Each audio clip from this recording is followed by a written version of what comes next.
નમસ્કાર મિત્રો, સ્વાગત છે આજના ભાગ 2માં જીપીએસસીના પ્રશ્નો જે આપણે કરી રહ્યા હતા એનો આ બીજો ભાગ છે। પહેલા ભાગમાં આપણે 1 થી 100 સુધીના ને હવે 100 થી 200 સુધીના પ્રશ્નો કરવાના છીએ। તો પહેલા ભાગમાં જોયા બાદ હવે જોઈએ ભારતીય અર્થતંત્ર અને આયોજનના પ્રશ્નો। એમાં 101 ક્રમનો પ્રશ્ન છે, સ્વાતંત્ર્ય પૂર્વેના ભારતીય અર્થતંત્ર બાબતે નીચેના પૈકી કયા વિધાનો સાચા છે? તો આપણે સાચા વિધાનો જ જોવાના છે। તેમાં જવાબ આવશે ડી 1, 2 અને 3 ત્રણેય સાચા છે। તો આસામમાં ચાનું વાવેતર 1823થી શરૂ થયું હતું। 1850 બાદ ખેડૂતોને અનાજને બદલે રોકડિયા પાક પકાવવા માટે પ્રોત્સાહન મળ્યું હતું। ને ત્રીજું છે 1870માં બંગાળમાં કાગળની પ્રથમ મિલ સ્થપાઈ હતી। તો આ ત્રણ વિધાનો સાચા છે। 102 ક્રમનો પ્રશ્ન છે, નીચેના પૈકી કઈ પંચવર્ષીય યોજનામાં એલન માને અને અશોક રુદ્ર મોડલનું અનુસરણ કરવામાં આવ્યું હતું? તો 102માં જવાબ આવશે બી, ચોથી પંચવર્ષીય યોજના। ત્યારબાદ છે, આયોજન પંચના સ્થાને ભારત સરકારના ખાલી જગ્યાએ એક ઠરાવ સ્વરૂપે જાહેરનામું બહાર પાડી નીતિ આયોગની રચના કરી। તો 103માં જવાબ આવશે એ, પ્રધાનમંડળના સચિવાલય। 104 છે, ગુજરાત માટે ઇન્ટિગ્રેટેડ લોજિસ્ટિક પોલિસી બાબતે નીચેના પૈકી કયા વિધાનો સાચા છે? તેમાં જવાબ આવશે સી। કયા વિધાનો છે? 2 અને 3, રાજ્યમાં લોજિસ્ટિક પરફોર્મન્સ ઇન્ડેક્સ નિર્ધારિત કરવો અને કાયદાકીય અને સંસ્થાકીય ઓથોરિટીની રચના, પોલિસીની અમલવારી તેમજ બિઝનેસ પ્લાન તૈયાર ઉદ્દેશ્યથી કરવી। 105 ક્રમનો પ્રશ્ન છે, કસ્તુરબા પોષણ સહાય યોજના KPSY બાબતે સાચા વિધાનો તપાસો। તો એમાં જવાબ આવે છે બી। શું જવાબ આવે છે? સહાય 3 હપ્તાઓમાં આપવામાં આવે છે। 106 ક્રમનો પ્રશ્ન છે, કેબિનેટ સબ કમિટીના ભલામણોને આધારે નીચેના પૈકી કઈ બાબતોનો સમાવેશ કરીને આપણો તાલુકો વાઇબ્રન્ટ તાલુકો કાર્યક્રમનો વ્યાપ વધારવામાં આવ્યો છે? તો જવાબ આવશે એ, 1 અને 2, ગામના જાહેર રસ્તાઓ પર LED લાઇટના કામો, અને 2 છે જાહેર રસ્તા અને જાહેર સ્થળોએ પેવર બ્લોકના કામો। 107 ક્રમનો પ્રશ્ન છે, એસ્પિરેશન ડિસ્ટ્રિક્ટ પ્રોગ્રામ હેઠળ ગુજરાતમાં નીચેના પૈકી કયા જિલ્લાઓનો એસ્પિરેશન જિલ્લા તરીકે સમાવેશ થયો છે? તો નર્મદા અને દાહોદનો। 107માં જવાબ આવે છે સી, 2 અને 3। જથ્થાબદ્ધ ભાવ સૂચકાંક WPIનું પાયાનું વર્ષ 2004-5 બદલીને ખાલી જગ્યા કરવામાં આવ્યું છે। તો 108માં જવાબ આવશે એ, 2011-12 કરી દેવામાં આવેલ છે।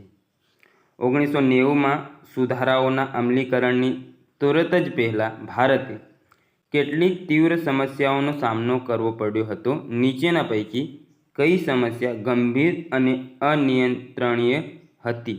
તો એમાં 109માં જવાબ આવે છે બી, ચૂકવણાની સમતુલાનું સંકટ। બ્રેન્ટ સૂચિ ખાલી જગ્યા માટે અથવા ખાલી જગ્યા સાથે સંબંધિત છે? તો 110માં જવાબ આવે છે એ, ક્રૂડ તેલની કિંમતો। 111 ક્રમનો પ્રશ્ન, નીચેના પૈકી કયું એક્સપોર્ટ પ્રમોશન કેપિટલ ગુડ્સ યોજનાનું ઉદ્દેશ્ય નથી?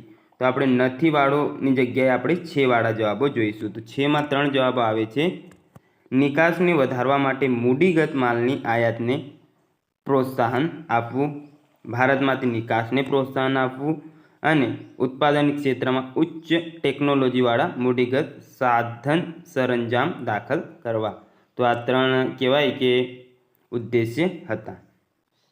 3 આના સિવાય બીજા હશે પણ આ 3 આપણા જવાબમાં હતા।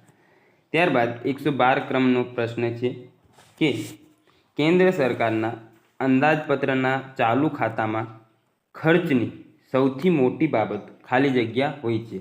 તો જવાબ આવશે સી, વ્યાજની ચૂકવણી। 113 ક્રમનો પ્રશ્ન છે, નીચેના પૈકી કયા રાજકોષીય ખાદ્યના ઘટકો છે? તો 113માં જવાબ આવશે એ, 1 અને 2 બંને અંદાજપત્રીય ખાદ્ય અને બજારમાંથી લીધેલું ઋણ। 114 નંબરનો પ્રશ્ન છે, વિજય કેલકર સમિતિનો અહેવાલ ખાલી જગ્યાને લગતો છે? તો જવાબ આવશે કર સુધારાઓને લગતો છે. 115મો પ્રશ્ન, નીચેના પૈકી કોનો મૂડી આવક એટલે કેપિટલ રિસિપ્ટમાં સમાવેશ થાય છે? તેમાં જવાબ આવશે ડી 1, 2 અને 3. દેશના બજારમાંથી મેળવેલી લોન, વિદેશમાંથી મેળવેલી લોન અને રાજ્ય સરકારોને આપેલી લોનની આવેલી વસૂલાત. 116 ક્રમ, નીચેના પૈકી કઈ બાબત રઘુરામ રાજન સમિતિનો વિષય હતી? તો એમાં જવાબ આવે છે બી, નાણાકીય ક્ષેત્રે સુધારણા. રાજકોષીય ખાદ્યમાંથી વ્યાજની જવાબદારીઓ બાદ કર્યા પછી બાકી રહેતી ખાદ્યને ખાલી જગ્યા કહે છે? તો 117માં જવાબ આવશે ડી, પ્રાથમિક ખાદ્ય. આગળ જોઈએ, મૂલ્યવર્ધિત કર વીએટી સૌપ્રથમ ખાલી જગ્યામાં દાખલ કરવામાં આવ્યું? તો જવાબ આવશે ડી, ફ્રાન્સમાં. સંરક્ષણ, વ્યાજની ચૂકવણી, કાયદો અને વ્યવસ્થાની જાળવણી અને જાહેર વહીવટ લગતા ખર્ચને ખાલી જગ્યા ખર્ચ તરીકે ગણવામાં આવે છે? તો 119માં જવાબ આવશે બી, બિન ઉત્પાદક. 120મો પ્રશ્ન છે, 1 વર્ષ કે તેથી ઓછા સમયની પરિપક્વતા એટલે મેચ્યુરિટી ધરાવતા સરકારના દેવાની જવાબદારીઓને ખાલી જગ્યા કહે છે? તો એમાં જવાબ આવશે સી, તિજોરી બિલ. 121મો પ્રશ્ન, નીચેના પૈકી કયો કર આયાત ઉપર લાગશે? તો ઇન્કમ ટેક્સ જીએસટી, આઈજીએસટી જેને કહેવામાં આવે છે શોર્ટમાં. જીએસટી હેઠળ એસએસસી કોડ એટલે ખાલી જગ્યા? તો એમાં જવાબ આવશે એ, સર્વિસીસ એકાઉન્ટિંગ કોડ. 123મો પ્રશ્ન, રિઝર્વ બેંક ઓફ ઇન્ડિયા ઉપર પ્રતિબંધો બાબતે કયા વિધાનો સાચા છે? તો 123માં જવાબ આવશે બી, 1 અને 3. તો 1 છે તે વાણિજ્ય બેંકો સાથે હરીફાઈ કરી શકશે નહીં, અને 3 છે તે સીધી અથવા આડકતરી રીતે વેપાર કરી શકશે નહીં. 124મો પ્રશ્ન, ઈરડા નિયમનો હેઠળ રિન્યુઅલ માટે પોલિસી સમાપ્ત થયાની તારીખ બાદ કેટલો સમય ગ્રેસ પીરિયડ તરીકે આપવામાં આવે છે? તો 124માં જવાબ આવશે બી, 30. હવે ખબર નહીં 30 દિવસ છે કે શું છે, પણ 30 છે.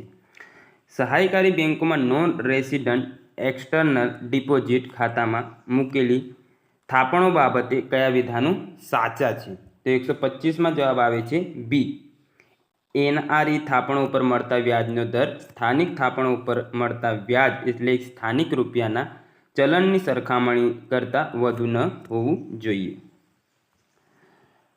હવે આપણે જોઈએ ભૂગોળના પ્રશ્નો. એમાં સૌપ્રથમ છે ગુજરાતની ભૂગોળ. જોઈએ તો ગુજરાતમાં નીચેના પૈકી કયા પ્રદેશો ખાડીરૂપ સમુદ્ર ભાગ જ હતા કે જે પાછળથી ભૂ સંચાલન ક્રિયાથી ઊંચકાયા અને કાળક્રમે નદીઓના પુરાણના કારણે જમીન સ્વરૂપે અસ્તિત્વમાં આવ્યા છે? તો 126માં જવાબ આવશે સી, એ અને બી બંને. તો એ અને બીમાં શું છે? તો એમાં છે ભાલ નળકાંઠાના પ્રદેશ અને બી છે કચ્છના અખાત અને ખંભાતના અખાતથી જોડાયેલા પ્રદેશ. ગુજરાતના ખાલી જગ્યા વિસ્તારમાં ફ્લોસ્પારના મોટા જથ્થા રહેલા છે? તો 127માં જવાબ આવશે એ, છોટા ઉદેપુર ખાતે. આ અવારનવાર પૂછાતો પ્રશ્ન છે કે ફ્લોસ્પારનો મોટો જથ્થો રહેલ છે. 128 ક્રમનો પ્રશ્ન છે, ખાલી જગ્યાનો સૂકો પ્રદેશ ઈસબગુલના વાવેતરનો અગત્યનો વિસ્તાર છે? તો પ્રશ્ન રદ થયેલ છે, માફ કરજો. વસ્તી ગણતરી 2011 મુજબ ખાલી જગ્યા જિલ્લો જાતિ પ્રમાણમાં ગુજરાતમાં પ્રથમ ક્રમે છે? તો આપણને ખ્યાલ છે તે મુજબ તાપી. નીચેના પૈકી કયા વિધાનો સાચા છે? તો સાચા વિધાનો આપણે અહીંયા જોવાના છે. 130માં જવાબ આવશે સી, 1 અને 2 બંને છે. તો વસ્તી ગણતરી 2011 મુજબ છેલ્લા દશકામાં ગુજરાતમાં સાક્ષરતા દરમાં 8.9 અંકનો વધારો થયો છે. સાક્ષરતા દરમાં ગ્રામ્ય વિસ્તાર અને શહેરી વિસ્તારમાં અનુક્રમે 10.4 અને 4.5% વધારો થયો છે. 131માં ક્રમનો પ્રશ્ન, વસ્તી ગણતરી 2011 મુજબ ગુજરાતમાં સૌથી ઓછી વસ્તી ગીચતા ખાલી જગ્યા જિલ્લામાં મળે છે? તો આપણને ખ્યાલ છે કયો જિલ્લો એ છે? કચ્છ. ને સૌથી વધુ સુરતમાં. હવે જોઈએ ભારતની ભૂગોળ. તો ભારતમાં નીચેના પૈકી કયા પર્વતો સ્તરભંગ ક્રિયાથી જ રચાયેલા છે? તો એમાં જવાબ આવે છે 132માં એ. 1 અને 2 કયું? નીલગિરી અને સાતપુડા. કારણ કે આપણને ખબર છે કે આ તો કહેવાય ને કે અવશિષ્ટ પર્વત છે અરવલ્લી, એટલે 1 અથવા 2 આ બેમાંથી એક આવી શકતું હતું, એવું કોઈ ઓપ્શન છે નહીં, તો આ બંને આવશે. માળવાના ઉચ્ચ પ્રદેશ બાબતે નીચેના પૈકી કયા વિધાનો સાચા છે? તેમાં જોઈએ 133માં જવાબ આવે છે બી. ચંબલની ખીણ આ પ્રદેશમાં આવેલી છે. સંરચનાત્મક દ્રષ્ટિએ ખાલી જગ્યાને 3 વિભાગોમાં વિભાજિત કરી શકાય છે. રાજપીપળાની ટેકરીઓ, મહાદેવ અને અમરકંટક. તો રાજપીપળાની ટેકરીઓ ક્યાં આવેલી છે? તો આપણને ખ્યાલ છે કે સી સાતપુડા શ્રેણીમાં આવેલી છે. આના જ પરથી તમે જવાબ ટીક કરી શકો. ચિલ્કા સરોવર ભારતમાં ખાલી જગ્યામાં આવેલ છે. તો હવે તમને રાજ્ય પૂછતા તો ખ્યાલ આવી ગયો હતો, પણ અહીંયા આપણને નકશાની પ્રાથમિક માહિતી હોવી જોઈએ. તો જોઈએ કેવી રીતે આમાં એલિમિનેટ થાય. ચિલ્કા સરોવર આપણે જોઈએ તો ભારતમાં ખૂણો છે તો આ તરફ આવેલ છે, તો પૂર્વ તરફ આવેલ છે, તો આ આવી શકે. છોટા નાગપુરનો આ ના આવે, આ ના આવે, તો અહીંયા જવાબ આવશે બી. 135માં છે બી. પૂર્વ તટવર્તી મેદાનમાં આવેલ છે ચિલ્કા સરોવર. ત્યારબાદ આગળ વધીએ. ખાલી જગ્યા નદીને ચંદ્રભાગાના નામથી પણ ઓળખવામાં આવે છે. તો 136માં જવાબ આવશે ડી. ચિનાબને. જોડકા જોડો મહત્વનો પ્રશ્ન છે. તો જોઈએ આપણે 137માં આમ તો જવાબ આવે છે એ રીતે આપણે થોડુંક પણ એલિમિનેટ કરીએ. સાંભર આપણને ખબર છે કે ક્યાં આવેલું છે, તો તે છે આપણે રાજસ્થાનમાં. તો બીજામાં એ આવશે, તો બીજામાં એ વાળો આ નથી, આ નથી, આ 2 છે. ચાલો, લોનાર તો ક્યાં આવેલ છે? આપણે મહારાષ્ટ્રમાં. તો ચોથામાં ડી, આમાં ચોથામાં બી છે, તો જવાબ આવી જશે. ત્યારબાદ બીજા જોઈએ. પહેલામાં સી છે સૂરજકુંડ, સી હરિયાણા ખાતે, ને કોલેરુ આંધ્રપ્રદેશ. તો આ રીતે સરોવરો આપણે જોડી શકીએ છીએ. 2 તમને આવડે તો એ વાંધો નહીં, એનાથી એવી રીતે જોડકામાં થઈ જતા હોય છે. નીચેના પૈકી કયા 2 ગ્રહો સિવાય બાકીના ગ્રહો પશ્ચિમથી પૂર્વ દિશામાં પરિભ્રમણ કરે છે? આમાં થોડુંક તમને હું ટ્રીક સમજાવી દઉં. જો આમ તો આપણે ફિઝિકલ જિયોગ્રાફીમાં બધું કરાયેલું જ છે. તો બુધ સૌપ્રથમ સૂર્યથી આમ ક્રમવાઇઝ, બુધ, પછી ગુરુ છોડી દેવાનો, શુક્ર, શનિ છોડી દેવાનો, રવિ નામનો ગ્રહ નહીં તો એમાં આવી જશે પૃથ્વી, સોમ છોડી દેવાનું, શું આવે? મંગળ, બુધ છોડી દેવાનું, શું આવે? ગુરુ, શુક્ર છોડી દેવાનું, શું આવે? શનિ, પછી યુરેનસ ને નેપચ્યુન. આવી રીતે ગ્રહ હોય છે. તો પહેલેથી બીજા ક્રમનો અને છેલ્લેથી બીજા ક્રમનો આ 2 ગ્રહો છે તે અન્ય ગ્રહો કરતાં અલગ ફરતા હોય છે. તો શુક્ર અને યુરેનસ. તો જવાબ આવશે શુક્ર અને યુરેનસ. તો જવાબ પ્રશ્ન જોઈએ નીચેના પૈકી કયા 2 ગ્રહો સિવાય બાકીના ગ્રહો પશ્ચિમથી પૂર્વ દિશામાં પરિભ્રમણ કરે છે? તો આમાં આવશે શુક્ર અને યુરેનસ. સ્ફોટક તારાનો સિદ્ધાંત ધ નોવા સ્ટાર થિયરી ખાલી જગ્યાએ રજૂ કર્યો હતો? 1939માં જવાબ આવશે બી. પ્રોફેસર હોયલે. ભૂકંપના મોજાઓ બાબતે કયા વિધાનો સાચા છે? તો માત્ર સાચા વિધાનો આપણે જોઈશું. 140માં આવે છે જવાબ એ. 1 અને 2. તો પ્રાથમિક અથવા લંબાત્મક મોજાઓ પ્રાઇમરી વેવ્સ ટૂંકી તરંગ લંબાઈના અને ઉચ્ચ આવૃત્તિવાળા મોજાઓ છે. ને બીજો ગૌણ અથવા આડા મોજાઓ એસ એટલે સેકન્ડરી વેવ્સ પ્રવાહી માધ્યમમાંથી પસાર થઈ શકતા નથી. તો આ 2 જવાબો આપણે યાદ રાખવા. આગળ જોઈએ. ભૂગર્ભના કેન્દ્ર બાબતે કયા વિધાનો સાચા છે? તો 141માં જવાબ આવે છે સી. 141માં સી.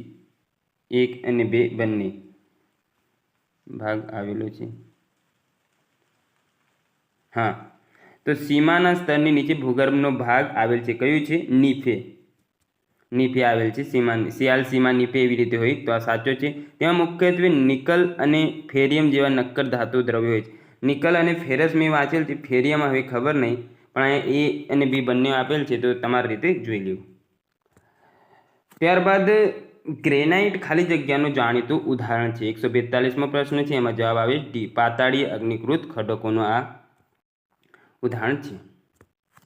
કયા આવરણને ઓઝોન આવરણ તરીકે પણ ઓળખવામાં આવે છે? પર્યાવરણનો પ્રશ્ન છે. તો સમતાપ આવરણ આપણને ખબર છે 32 થી 48 કિલોમીટર વચ્ચે, ઘણી જગ્યાએ 15 થી 45, 40 એવી રીતે પણ લખેલું હોય છે, પણ સમતાપ આવરણ ટૂંકમાં છે. સૂર્યઘાત બાબતે નીચેના પૈકી કયા વિધાન સાચા છે? તો થોડુંક એલિમિનેટ કરીએ અહીંયા. જ્યાં આ તો ખબર નહીં, ચાલો આ તો ખબર જ નહીં આપણને, 40% જેટલો સીધો એટલે ખબર નહીં, ચાલો. જ્યાં દિવસની લંબાઈ વધુ ત્યાં વધુ પ્રમાણમાં સૂર્યઘાત મળે છે. દિવસ જેટલો લાંબો હોય ને દિવસની લંબાઈ વધુ હોય તો આપણને વધારે સૂર્યઘાત એટલે પ્રકાશ એટલે તડકો મળે છે. તો સાચી વાત, તો બી આવશે. તો બીજો તો આવશે જ, તો બીજો અહીંયા નહીં, અચ્છા છે. ચાલો બીજો અહીંયા નહીં, તો આ નીકળી ગયો.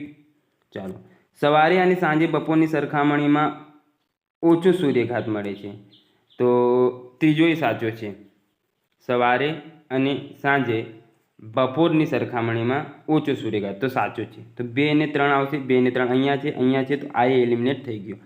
હવે તમે બેમાંથી અક્કલ દક્કલ કરીને ટીક કરી શકો છો. તો 144માં આપણે તો જવાબ આવે છે તે જોઈએ સી, 2 અને 3 સાચા છે, પહેલો ખોટો છે. આ 40% વાળું ખોટું છે. હવે ચક્રવાત બાબતો આપણે જોઈએ. ચક્રવાત બાબતે નીચેના પૈકી કયા વિધાનો સાચા છે? તો જોઈએ 145માં જવાબ આવે છે એ, 1 અને 2 સાચા છે. તો ઉષ્ણકટિબંધના તોફાની ચક્રવાતો હરિકેન કે ટાઇફૂન તરીકે ઓળખાય છે. મેક્સિકોના એટલાન્ટિક કિનારા પાસે નિર્માણ થતા ચક્રવાત હરિકેન તરીકે ઓળખાય છે. તો એનસીઆરટીનું જે પુસ્તક છે યુવાની, તેમાં બધું સારી રીતે આપેલ છે, તમે ત્યાં વ્યવસ્થિત જોઈ શકો છો. 145માં એ, 1 અને 2 સાચું. ઓકે, ચાલો. 146 સમવર્ષા રેખા અન્વયે વરસાદના વિતરણ બાબતે નીચેના પૈકી કયા વિધાનો સાચા છે? તો આપણે સાચા વિધાનો અહીંયાથી ચેક કરવાના છે. 146માં જવાબ આવે છે એ, પૃથ્વીના બંને ગોળાર્ધમાં 35 થી 40 અક્ષાંશ ઋતુઓ વચ્ચેના પ્રદેશોમાં અને પૂર્વ કિનારે વધુ વરસાદ થાય છે, જ્યારે પશ્ચિમ કિનારે ઓછો વરસાદ થાય છે. પરવાળાની રચના બાબતે કયા વિધાનો સાચા છે? તો એમાં આપણે જોઈએ, આ મેં નથીની જગ્યાએ છે કરી દીધેલ છે, એટલે સાચા છે બંને. ચાલો ને ગણી લો. આમ તો જવાબમાં તમને અલગ આપેલ છે, બી સાચો આવે. સામાન્ય રીતે 31 થી 30 ડિગ્રી સેલ્સિયસથી ઓછા તાપમાનવાળા સમુદ્ર પરવાળા પ્રાણીઓ જીવી શકતા નથી, પણ જીવી શકે છે. આવે આમાં તે 45 થી 55 મીટરથી ઊંડાઈ એટલે ઊંડા પાણીમાં પણ જીવી શકતા નથી. તો આ એ સાચું વિધાન છે. મેં સાચા કરી દીધા છે, ખરેખર આમાં વિધાન એક જ સાચો છે, બી ક્રમનો જોઈ શકો છો. 147માં બી સાચો છે, પણ મેં છે કરી દીધો છે. અહીંયા આપણે તો મોડે કરવાનું છે, એટલે એવી રીતે કરવાનું. કાળી જમીન બાબતે કયા વિધાનો સાચા છે? કાળી જમીનમાં વધુ જળ ધારણ ક્ષમતા જોવા મળે છે, તે ભીની થતાં નક્કર અને પોચી થઈ જાય છે. 148માં જવાબ આવે છે સી. શું છે જવાબ જોઈ લઈએ. ચાલો, એ અને બી બંને. તો આ વિધાન સાચો છે કે કાળી જમીનમાં વધુ જળ ધારણ ક્ષમતા હોય છે, તે ભીની થતાં નક્કર અને પોચી થઈ જાય છે. તમારો પગ હોય છે ત્યાં અંદર ગરકાવ થઈ જાય છે. તેને સ્વ ખેડાણવાળી જમીન પણ કહેવામાં આવે છે. આ એ સાચું છે, એટલે આ બંને જવાબ આવશે. હવે જોઈએ ઘઉંના ઉત્પાદન માટેના સંજોગો બાબતે નીચેના પૈકી કયા વિધાનો સાચા છે? તો 149માં જવાબ આવે છે સી, 1 અને 2 બંને સાચા. તો ઘઉંને ઉગાડતી વખતે 10 ડિગ્રી સેલ્સિયસ તથા પાકતી વખતે 15 થી 20 ડિગ્રી સેલ્સિયસ તાપમાન જરૂર છે. આપણને ખ્યાલ છે કે ઘઉં આપણે સામાન્ય રીતે શિયાળામાં ઉગાડતા હોય છે, તો આ સમય દરમિયાન આવું તાપમાન હોય છે. 100 સેન્ટીમીટરથી વધુ વાર્ષિક વરસાદવાળા વિસ્તારોમાં ઘઉંની ખેતી કરવામાં આવતી નથી. તો સાચી વાત છે, એ વિસ્તારોમાં ડાંગરને એ બધું ખેતી કરવામાં આવે છે, ઘઉં કરવામાં આવતા નથી. કારણ કે ઘઉંને કહે ને કે આમ થોડીક ભેજવાળું વાતાવરણ ને શિયાળામાં તેમજ વરસાદ ન પડવો જોઈએ, કારણ કે વરસાદ પડે તો એ ઊંઘી નીકળે છે. તો આ બંને સાચા છે. મેગ્નેટાઇટ, હિમેટાઇટ, આ બધા ટાઇટ હોય તે કોના ઉદાહરણ છે? તો લોહ અયસ્કના. હવે જોઈએ science and technology. Science and technology most of current base પૂછાતું હોય છે, પરંતુ અમુક પ્રશ્નો જે હોય છે તે આપણા માટે મહત્ત્વના રહેતા હોય છે સાયન્સ એન્ડ ટેકના. તો આપણે સાયન્સ એન્ડ ટેકના તો પ્રશ્નો જોઈશું, સિલેબસમાં આપણે છે. પરમાણુ રિએક્ટર બાબતે સાચી જોડીઓ એટલે સાચી રીતે જોડાયેલી જોડીઓ શોધો. તો 151માં જવાબ આવે છે બી, 1 અને 2. તો નાભી તે વધુ ઈંધણ ધરાવે છે અને ઉર્જા ઉત્પાદન માટે જરૂરી ઉષ્મા પેદા કરે છે. અને 2 છે ન્યુટ્રોન પોઈઝન. ન્યુટ્રોન પોઈઝન એક મોટો ન્યુટ્રોન શોષણ આડછેદ સાથેનો પદાર્થ છે. તો આ 2 વિધાનો સાચા છે. 152માં ક્રમનો પ્રશ્ન જોઈએ. સાચા વિધાનો અહીંયાથી આપણે ચેક કરવાના છે. તો એ જોઈએ. 152માં આવે છે જવાબ ડી. 1, 2, 3 ત્રણેય સાચા છે. તો થર્મલ રિએક્ટરો તેના ઈંધણના વિચ્છેદનને ચાલુ રાખવા ધીમા પડેલા અથવા થર્મલ ન્યુટ્રોનનો ઉપયોગ કરે છે. ઝડપી ન્યુટ્રોન રિએક્ટરો બાંધવા વધુ અઘરા છે અને ચલાવવા ખૂબ ખર્ચાળ છે. લાઇટ વોટર રિએક્ટરો તેના કુલન્ટ અને ન્યુટ્રોન મોડરેટર તરીકે હેવી વોટરને બદલે સામાન્ય પાણીનો ઉપયોગ કરે છે. તો 3 વિધાનો સાચા છે. 153 જોઈએ. આંતરરાષ્ટ્રીય સુનામી માહિતી કેન્દ્ર હોનોલુલુ ખાતે આવેલું છે. હોનોલુલુ શહેર ખાલી જગ્યામાં આવેલું છે. તો 153માં જવાબ આવે છે ડી. ઉપરોક્ત પૈકી એકેય નહીં. નીચેના પૈકી સાચા વિધાનો તપાસો. તો 154માં જવાબ આવે છે એ. 1, 2, 3. www ઇન્ટરનેટની સરખામણીમાં સોફ્ટવેરલક્ષી વધુ છે. ઇન્ટરનેટ પ્રાથમિક રીતે હાર્ડવેર આધારિત છે. ઇન્ટરનેટ પ્રોટોકોલ ઇન્ટરનેટ મારફતે પ્રસારિત થયેલ ડેટા લગત છે.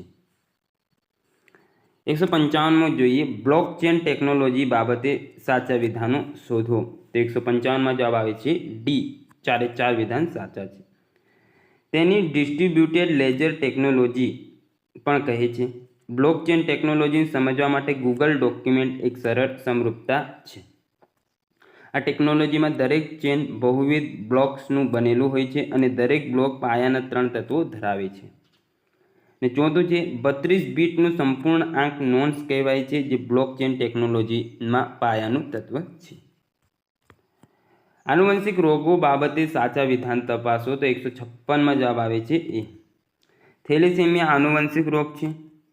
અલ્ઝાઇમર રોગ બહુઘટકીય આનુવંશિક વારસો છે. રંગસૂત્રી રોગો રંગસૂત્રોની સંખ્યામાં અથવા માળખામાં કોઈ પણ ફેરફારને કારણે થાય છે. પરિવારના માત્ર સ્ત્રી સભ્યો જ હિમોફિલિયા સિન્ડ્રોમના વાહકો છે. તો આ 4 વિધાન સાચા છે. 157માં વિટામિન B12ની ઉણપના લક્ષણો છે. એ આવે 1, 2, 3. ન્યુરોલોજિકલ લક્ષણો સંવેદનાત્મક અથવા મોટરની ઉણપનો સમાવેશ કરે છે. હતાશા અને ચિત્તભ્રમ મિથિયોનાઇનના ઓછા ઉત્પાદનને લીધે થતી ઉણપ છે. જઠરાંતરીય લક્ષણો કબજિયાત અને હળવા ઝાડા જેવા આંતરડાની ગતિમાં ફેરફારોનો સમાવેશ કરે છે. ત્યારબાદ છે તબીબી ક્ષેત્રમાં ઇલેક્ટ્રોકાર્ડિયોગ્રાફ કાર્યરીતિ બાબતે કયા વિધાનો સાચા છે. તો 158માં જવાબ આવે છે સી. 1 અને 3. ઇસીજી હૃદયરોગના ભૂતકાળના હુમલાઓના પુરાવો અને નિદાન થયું ના હોય એવા કોઈ પણ હૃદયરોગને શોધી શકે છે. કસરત, તણાવ અથવા કસરત દરમિયાન હૃદયની ઇલેક્ટ્રિકલ પ્રવૃત્તિને પરીક્ષણ કરવા વપરાય છે. 159મો પ્રશ્ન જોઈએ. રક્તકણ બાબતે સાચા વિધાનો તપાસવાના છે આપણે. જવાબ આવે છે સી. 1 અને 2. લાલ રક્તકણોનું આયુષ્ય લગભગ 120 દિવસનું હોય છે અને 2 શ્વેત રક્તકણોનું આયુષ્ય આશરે 12 થી 20 દિવસનું હોય છે. આ પ્રશ્ન રદ થયેલ છે, તો નહીં જોતા આપણે. 161 જોઈએ. નીચેના પૈકી સાચી રીતે જોડાયેલ જોડીઓ શોધો. તો જવાબ આવે છે 161માં એ. 1 અને 3. તો 1 ભાસ્કર એક પ્રથમ પ્રયોગાત્મક રિમોટ સેન્સિંગ સેટેલાઇટ કે જે ટીવી અને માઇક્રોવેવ કેમેરાને સાથે લઈને ગયું.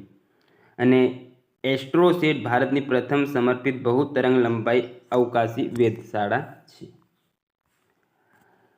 હવે જોઈએ ભારતની અગ્નિ 5 મિસાઇલ બાબતે નીચેના પૈકી કયા વિધાનો સાચા છે. તે એ આવે છે 1, 2, 3.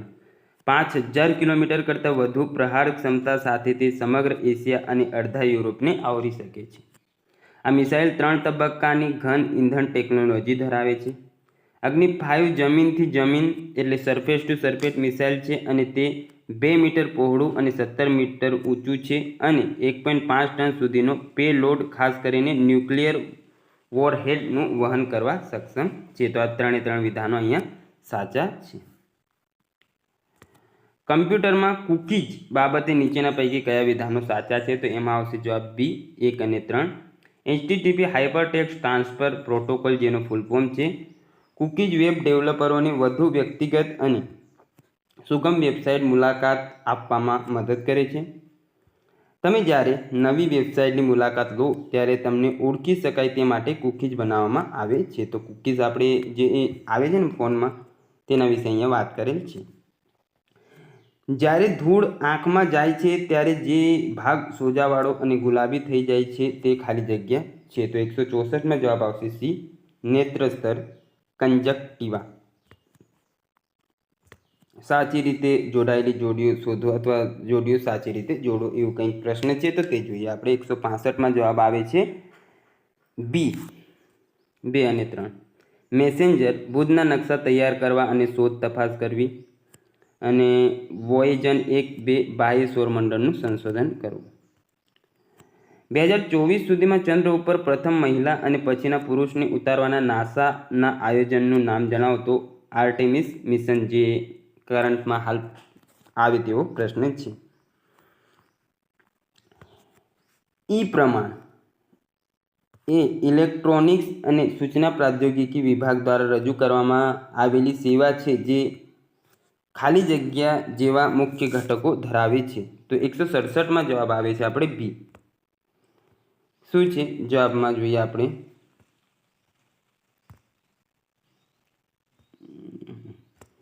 બી 2 અને 3. તો સિંગલ લાઇન ઓફ આધારિત ઓળખપત્ર ચકાસણી. તો આ થોડોક અલગ પ્રકારનો પ્રશ્ન છે. ઓપ્ટિકલ ફાઇબર બાબતે નીચેના પૈકી સાચા વિધાનો તપાસો. તો 168માં જવાબ આવે છે આપણે સી, 2 અને 3. ઓપ્ટિકલ ફાઇબરમાં સંકેતોનું પ્રસારણ સંપૂર્ણ આંતરિક પરાવર્તનની ઘટના દ્વારા થાય છે. ઓપ્ટિકલ ફાઇબરનો ઉપયોગ દૂરસંચાર અને કમ્પ્યુટર નેટવર્કિંગ માટેના માધ્યમ તરીકે થાય છે. 169માં પ્રશ્ન છે, બી જવાબ આવે છે 1, 3, 4. વિટામિન જી રાઇબોફ્લેવિન તરીકે પણ જાણીતું છે. તાજા આથાના કોષો વિટામિન બીનું સારું સ્ત્રોત છે. લોહી ગંઠાઈ જવા માટેનું કારણરૂપ વિટામિન કે છે. તો આ મહત્વના પ્રશ્નો હતા.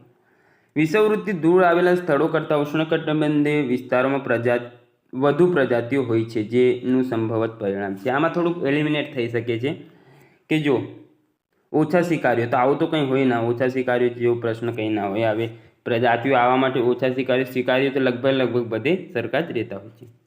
રોગોનો ઓછો કારક, તો આવું એ કંઈ ના હોય. વધુ વારંવાર પારિસ્થિતિ વિશે ખલેલ, તો આવું એ કંઈ રહેતું નથી. કારણ કે વિષુવવૃત્તિ આપણે જોઈએ ઉષ્ણ નજીક જ રહેતું હોય છે, એટલે આવું બહુ ડિફરન્સ ના હોય. વધુ તીવ્ર વાર્ષિક અળગાપણું, તો આ જવાબ આવી શકે છે. હવે આ હું કહેવા માંગી છે ખબર નહીં, પણ એલિમિનેટ ટૂંકમાં આવી રીતે થઈ શકે છે. ત્યારબાદ આગળ જોઈએ.